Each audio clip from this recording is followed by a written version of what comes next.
आज की वीडियो में हम जियार्डियासिस पे बात करेंगे जो कि एक डायरियल डिजीज़ है और ये जियार्डिया ड्यूडेनालिस और जियार्डिया इंटेस्टिनालिस प्रोटोजोन पैरासाइट्स की वजह से कॉज होती है। और जियार्डिया का लिटरल मीनिंग है फॉर शॉर्ट, इट मीन्स कि पैरासाइट जो है ये इसका साइज़ बहुत स्मॉलर होता है। तो पैरासाइट जो है ये जियार्डिया जब पर्सन की बॉडी के अंदर जो है होस्ट की बॉडी के अंदर है तो ये मेनली जो इंटेस्टाइन है उसको इनहेबिट करता है और अलोंग विद द स्टूल ये पास ऑन होता है आउट ऑफ द बॉडी। और आउटसाइड द बॉडी ये तकरीबन कुछ वीक्स और मंथ्स तक जो है ये सर्वाइव कर सकता है विदाउट होस्ट। जियार्डिया की अगर डिस्ट्रीब्यूशन की बात करें तो ये कॉस्मोपॉलिटन है, इट मीन्स कि ये पूरी दुनिया में पाया जाता है। और जियार्डिया की ट्रांसमिशन जो है ये बेसिकली किस तरीके से होती है कि ह्यूमन बींग्स जो है इस जर्म को स्वेलो करते हैं। वो किसी भी तरीके से हो सकता है, अब कोई फूड आइटम है वो कंटामिनेटेड है, वाटर कंटामिनेटेड है, ठीक है, या फिर अगर आप खा रहे हैं, हाथों से खा रहे हैं तो आपके हाथ कंटामिनेटेड हैं। तो इस तरीके से जो है ये आप इस जर्म को स्वेलो करते हैं। और कुछ लोग जो हैं उनमें जियार्डियासिस के कोई भी सिम्टम्स नहीं होते। It all depends upon your health conditions के आपका इम्यून सिस्टम या आपकी बॉडी जो है वो उस जर्म को किस तरीके से टैकल करेगी।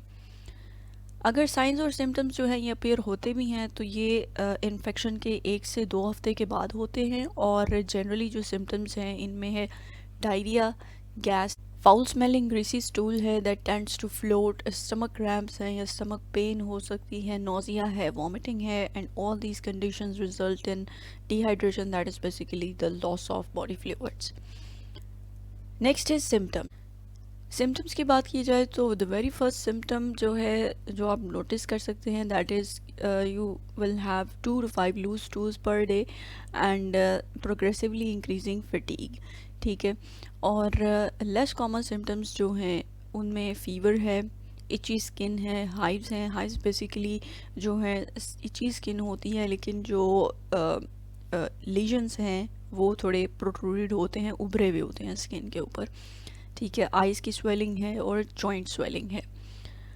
With the passage of time अगर जो जियार्डियासिस है ये क्योर नहीं हुआ तो it can cause weight loss. Weight loss हो सकता है क्योंकि आपकी बॉडी जो है वो डायरिया की वजह से न्यूट्रिएंट्स जो हैं एसेंशियल न्यूट्रिएंट्स वो एब्जॉर्ब नहीं कर पाएगी, जिनमें फ़ैट है, लैक्टोज है, वाइटामिन्स हैं, एसेंशियल वाइटामिन्स।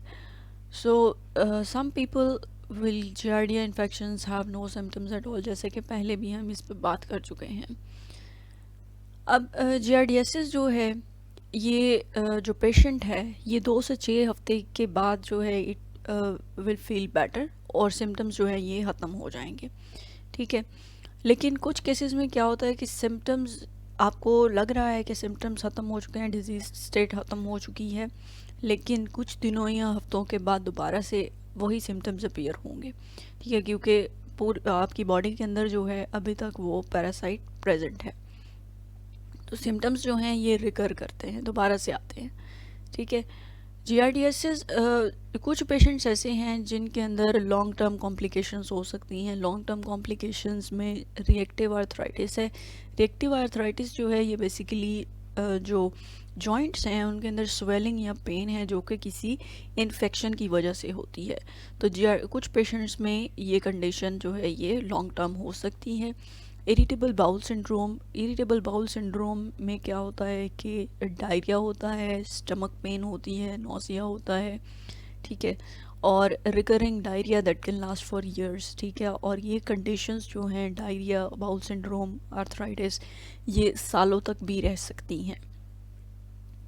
जो बच्चे होते हैं उनमें जो जियार्डियासिस है अगर ये सीवियर हो जाए तो उनमें फ़िज़िकल और जो मेंटल ग्रोथ है ये डिलेड हो सकती है, डेवलपमेंट स्लो हो सकती है, क्योंकि जियार्डियासिस की वजह से बेसिकली क्या है कि डायरिया है और डायरिया जो है इसकी वजह से जो है इसेंशियल न्यूट्रिएंट्स हैं वो आपकी बॉडी में एब्जॉर्ब नहीं हो सकते।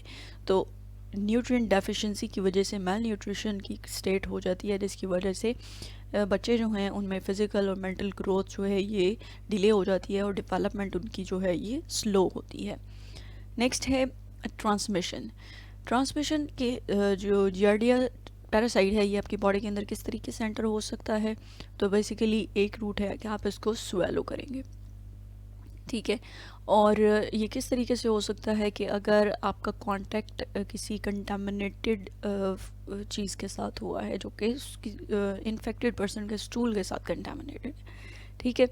तो जियार्डिया जो है ये बहुत इजीली स्प्रेड हो सकता है। और किस किस तरीके से ये स्प्रेड करता है? स्वेलोइंग अनसेफ फूड, मींस के खाना है या वाटर है जो कि कंटामिनेटेड है जियार्डिया जर्म से, तो इजीली आप उसको, अगर वो फूड या वाटर का इंटेक करते हैं, तो यू कैन गेट डायरिया और giardia. Having close contact with someone who has giardiasis, ठीक है। अब चाइल्ड केयर सेटिंग्स में मेनली वहाँ पे अगर कोई जो बच्चा है, ठीक है, या कोई भी इंडिविजुअल है जो कि जिसको जियार्डियासिस है, तो उसके साथ अगर आपका क्लोज कॉन्टैक्ट है, तो मीन्स के इसके स्टूल के साथ अगर आपका कांटेक्ट हो जाता है, तो दैट मीन्स के जियार्डियासिस को एक्वायर करने के चांसेस जो हैं वो बहुत ज़्यादा हैं। ऐसे एरियाज़ के अंदर आप ट्रैवल करें जहाँ पे सैनिटरी कंडीशंस जो हैं वो बहुत पुअर हैं, और कंटेमिनेटेड सरफेस से अगर आपका कांटेक्ट हुआ है, और फिर जो है आप जैसे कि आपका हाथ है, आपने किसी ऐसी जगह कंटेमिनेटेड सरफेस पे लग चुका है, फिर आप खाना खाते हैं और बगैर हाथ धोए आप खाना खा लेते हैं, ठीक है, तो डेफिनेटली उस टाइम पे जियार्डियास पैरासाइट अगर आपके हाथ के ऊपर है, तो ये आपके अंदर ट्रांसफ़र हो जाएगा, ठीक है। तो इसलिए जो है वो प्रॉपर जो हाइजीन है, इसको मेंटेन करना बहुत ज़रूरी है।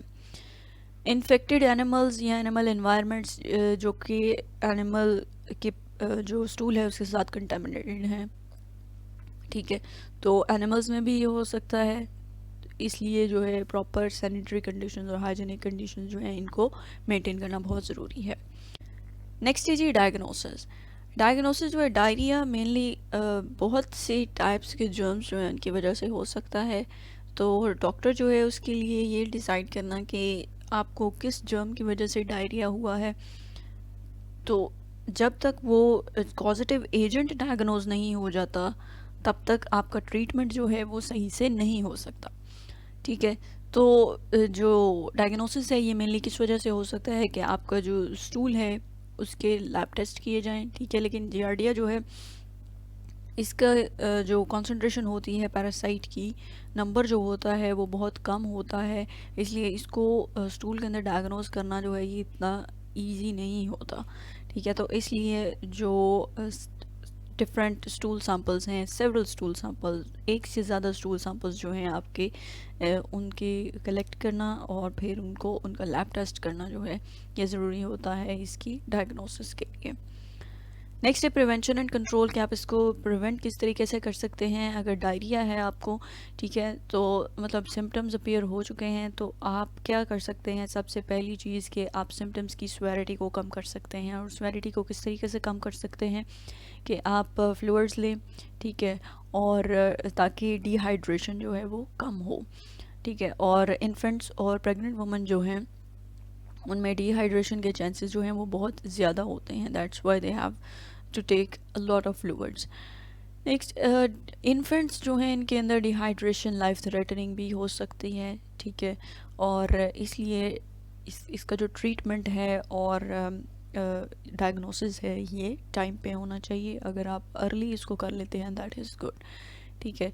गुड हैंड हाइजीन, ठीक है, हैंड हाइजीन जो है इसको आपने मेंटेन करना है, प्रैक्टिस करना है। इट मीन्स के जैसे कि पहले भी बात हुई है, अगर आपका कांटेक्ट हुआ है किसी कंटामिनेटेड सर्फेस के बाद, उसके बाद आप फूड इनटेक करते हैं, तो डेफिनेटली आपकी जो हाथ हैं उनसे आपका फूड भी कंटामिनेट हो जाएगा, और जो जर्म है उसके आपके बॉडी के अंदर ट्रांसफ़र होने के चांसेस जो हैं वो ज़्यादा होंगे, ठीक है। इसलिए practice good hand hygiene, clean wash and disinfect the toys, ठीक है। बच्चे जो हैं ये बाहर खेलने जाते हैं, तो उनके जो टॉयज़ हैं इनको प्रॉपरली जो है वो क्लीन करें, वॉश करें और डिसइंफेक्ट करें। पॉन्ड्स जो हैं इनके अंदर जो पानी है, अगर स्विमिंग कर रहे हैं आप, तो पॉन्ड वाटर जो है इसको स्वेलो नहीं करना, और एनिमल्स का जो फीसिस है इसके साथ आपका कांटेक्ट कम से कम होना चाहिए, बिकॉज़ एनिमल्स फीसिस जो है इससे भी ये जर्म आपकी बॉडी के अंदर एंटर हो सकता है अगर आपकी जो हैंड्स हैं ये कंटामिनेटेड होंगे तो। ठीक है, so this was all about GRDSS।